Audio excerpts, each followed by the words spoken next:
depuis mbas mi dugg ci sunu réew bàyyul benn secteur yëpp am difficulté rawatina culture ak art. Président de la République jël dogal ne définir benn plan stratégique de riposte et de résilience man noonu lañ ko waxee sax ñoom ni plan la bi nga xam ne dafa war a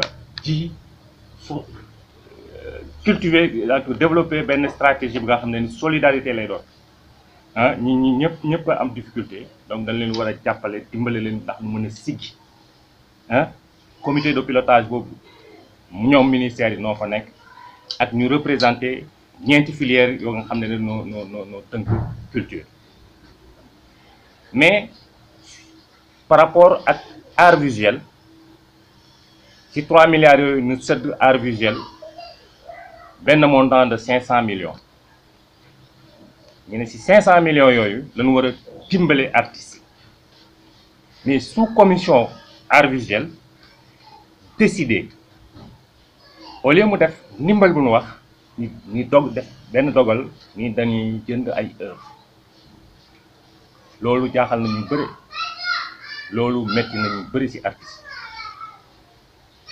point boobu moo tax lu mel ni toogaay bi tey am que artistes yi fi nekk wax ci seen xalaat parce que logique première bi moo newoon indi ndimbal ci kaw loolu ñu saxal beneen logique bi nga xam ne c'est purement commercial lu waral logique boobu ñu ne dañuy sakkanal patrimoine privé de l'État dañuy jënd ay œuvres pour sakkanal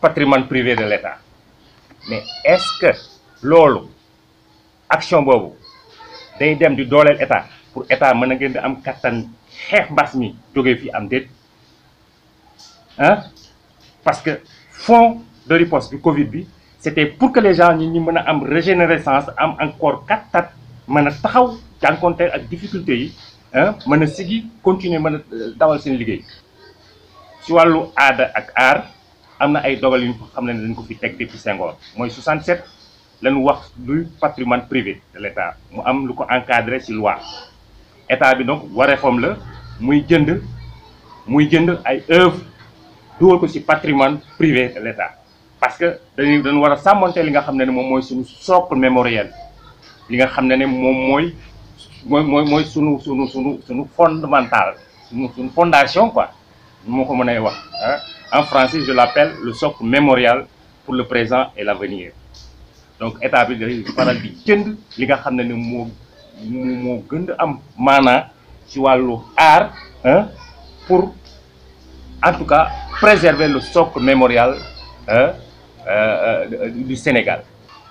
Alors aujourd'hui j'ai ce devoir moral d'être à leur côté par rapport à leurs inquiétudes et l'une de leurs inquiétudes après échange que j'ai compris c'est cet amalgame qu'ils ont senti dans les décisions qui ont été arrêtées par le ministère de la Culture et le comité de pilotage. Parce que dans une logique commerciale, c'est gagnant-gagnant. Ce n'est pas de commune mesure avec une logique d'aide et de solidarité. Voilà un peu, ce truc-là, ça ne sent pas bien. Et que les artistes, les uns et les autres, dans l'échange que nous avons eu ensemble, on est arrivé à ce point-là de convergence qu'il y a quelque chose qui ne va pas. Et que ce pays-là ne mérite pas ça. C'est un pays de culture. C'est un pays qui a une histoire. Bien connue. Alors, tant du côté du pouvoir public que du côté des citoyens, il y a des choses qui sont attendues. Nous attendons du côté du pouvoir public de la hauteur et de l'équité. C'est les mesures arrêtées. Et là, sur ce point-là, en tout cas, ça pose problème pour nous. Je suis artiste peintre et à mes heures, je fais un peu dans le cinéma aussi. Ça fait depuis 40 ans que je suis artiste peintre. Et depuis 4 ans, je fais du cinéma. Je figure dans 9 séries et 4 films, dont un rôle principal. Alors, au moment où je vous parle, je n'ai reçu aucun franc du fonds Covid. Et pourtant, j'ai déposé mon dossier du côté du cinéma et du côté des arts visuels. Parce qu'à la base, il n'avait pas précisé qu'un artiste qui est dans deux médiums différents, c'est-à-dire comme moi, deux domaines différents, ne peut pas se présenter deux fois. C'est-à-dire c'est un même fonds, mais il n'avait pas précisé. Il n'avait pas précisé aussi que les photographes devaient présenter des œuvres inédites qu'ils n'avaient pas encore vendues. Parce que, comme vous savez, les photographes peuvent vendre leurs œuvres à plusieurs exemplaires. Eux, ils ont exigé, mais ça, c'est après coup. Ce qui fait que je connais un jeune photographe qui a été victime de ça. Quand on lui a posé la question, il a dit ouais, j'ai déjà vendu une copie. Ce qui fait que, bon, son dossier a été rejeté. Et c'est un jeune qui démarre, un jeune qui a du talent, qui avait besoin de ça. Moi, je ne suis pas très gêné par la formule de vendre mon travail à l'État. Je ne suis pas gêné. Ça ne me gêne pas, ça ne me dérange pas. Parce que j'aurais senti au moins que j'ai donné quelque chose avant de recevoir. Bon, c'est vrai que seuls les artistes visuels donnent quelque chose avant de recevoir. Moi, je trouve que c'est un peu, ça me met à l'aise. Tu vois, parce que pour moi, c'est plus digne quoi, que de tendre la main. Par exemple, dans le cinéma, je donne rien, on m'aurait donné. Mais malheureusement, on ne m'a donné ni au cinéma, ni dans les arts visuels. Alors, bon, ils ont dit que c'est un malentendu, bon, parce que pour éviter les doublons, la direction de la cinématographie a appelé l'autre partie, la sous-commission des arts visuels. Et cela, on dit, ouais, Charles a un dossier ici et le dossier il est accepté. Ainsi, eux, ils ont enlevé mon nom sur la liste des acteurs. Ok? À ma grande surprise, quand la liste est sortie pour les arts visuels, je n'ai pas vu mon nom. Alors ça m'a étonné. Parce que moi, je pensais, hein, et si je savais que c'était une compétition, je n'aurais pas donné mon travail. C'est comme si on devait sélectionner les uns et laisser les autres. Alors qu'on a 500 millions sur 900, je crois, quelque chose comme 900 artistes qui ont déposé des dossiers, ils ont pris seulement 94.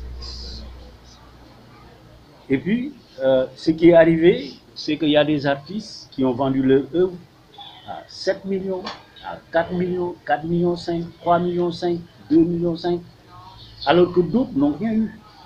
Ça, je trouve que c'est pas équitable. Moi, à mon avis, c'est ce qu'on n'a pas souligné jusqu'à présent. Il était important qu'on le dise. Les femmes, elles faisaient même hier une conférence de presse parce qu'elles sont mécontentes. Sur 94 artistes, il y a peut-être moins de 10 artistes femmes. Et celles qu'on a rejetées, mais c'est quand même des femmes de valeur. Mais en plus, ce n'est pas une question de valeur de la toile, valeur esthétique. C'est qu'on devrait aider tout le monde. Tout le monde, sans exception. 500 millions, on le divise par le nombre des artistes qui ont déposé, et puis c'est tout. En laissant peut-être une marge pour des omissions. Voilà, pour des omissions, des gens qui n'ont pas eu le temps de postuler. Mais moi, je ne comprends pas. Moi, c'est un cas personnel. Je ne comprends pas pourquoi je n'ai pas été choisi aux arts visuels ni au cinéma. Mais man dama judd ci condition yoo xam ne fi ma juddoo dafa nekk këru bañkat boo xam ne dama màgg ci loxo Diouf Kam ci loxo Mamadou Traoré Diop et cetera ñoom ñëpp parce que fii bu njëkk Amilcar Cabral bu ñëwee fii la daan toog alors il venait ici donc ci loxo yooyu laa màggee moo tax musuma tàllal sama loxo sama parti lu ci bari dundu ma ko fi entre l'Italie laay def ak Dakar j'ai fait pas mal de choses j'ai fait même des monuments yoo xam musuma ko révéler Sénégal mais li xew tey artistes yi foog ñoom dëgër laay boo xam bu ñuy yónni nit ñu bañ a jël benn doomu adama bu leen di toogal foofu mais ñi am 3 ou 4 ou 5 personnes yoo xam ni ñoo leen di représenté dootu warul doon un gros nez boo xam ne mooy dem toog foofu lu ne mu wax ko di wax ci tournée bi xam naa ni du ma jaar ci tournée gros nez laa ko tuddee tu vois ah mooy artiste bi gën day bakkan ci artiste bon ku mel noonu toog foofu tey di décider ci sama tur di décider ci turu keneen di décider ci turu keneen lu mel noonu dafa war a jeex boo ko seetee tey seen ay jarbaat ak seen ay rakk rek nekk ci biir mais ñiy liggéey dëgg ñu ngi ci biir tey artistes yi man dama ne sax est-ce que tey duñu daal di éliminer ministère de la culture jël budget boobu dugal ko feneen comme ni def premier ministre mu nekk benn affaire boo xam benn kuréel lay nekk boo xam mooy saytu lépp lu jëm ci wàllu joxe culture organisé biennale bi autonome ba ñu tekki ko parce que dañ ko yeew artistes yi tànn seen secrétaire ñi def vote comme ni ñu koy defee ci leneen ba mën a jël benn secrétaire boo xam ne dina mën a gérer la biennale mu bañ a nekk benn soxna suñuy teg foofu muy sontoon yi ne dawloo artistes yi ci këyitu juddoo bu kenn xamoon lu mel noonu dafa war a jeex Sénégal tey artistes yi ñoo war a tànn lañ fa war a teg mais kenn waru leen tànnal ñu autonome ñeme organisé bàyyi yalwaan bàyyi tàllal loxo bàyyi ñaan moi j'ai jamais demandé musuma laaj subvention te maa ngi dund boobu ba léegi depuis 85 maa ngi exposé maa ngi bokk yu bëri mais artistes yi dañu war a wàññi loolu bàyyi yalwaan boole seen doole bàyyi jël nañ ma jël ñu keneen du ma ci wax tey am na ñoo xam ne tey ñoo fa waroon teew ci ñi ñu jox ñoo fa waroon teew xeexal ñi amul dara mais gis nga leen kenn ku ñu la nga toog si biir kër daal def nii dañ ko wax te dee dañ ko wax te dee artistes yi nag il faut que ñu am nekk parce que benn loxo du tàcc bale bu tas la foog ñu boole ko pour ñu mën a bale loolu il faut que ñu doxal lu mel noonu pour mbir mi mën a dox ci man ni ma ko gisee ni ma ko jàngatee ay kumba yeela la ñu leen di sant seen teewaay parce que dañ koy soxla parce que dañu soxla ñu mel ni yéen tamit ñëw jàppale ñu ci lii am nii dañu xam ne li du dëgg parce que bu fekkee ne dañuy jóg pour jàppale artistes yi ci ay conditions yoo xam ne nii moom mooy li ñuy dund tey war nañ ko teg lépp yoon parce que dafa mel ni rek nit koy sukuraat am lu ko mën a faj yan xañ ko li koy faj jox ko ñeneen ñoo xam ne dara jotu leen man laa gisee quoi c'est comme si on est en train d'assassiner maanaam benn kii ñun quoi maanaam ñu ngi rey artistes yi lentement et calmement quoi tu vois c'est pas ça lii lu ñu bokk la yàlla moo ñu ko boole je pense que c'est moment bi ñu koy am nii sax c'était pour que nit ñi redressé wu am courage mën a contenir lii am ci dëkk bi lii am ci àdduna sax laay wax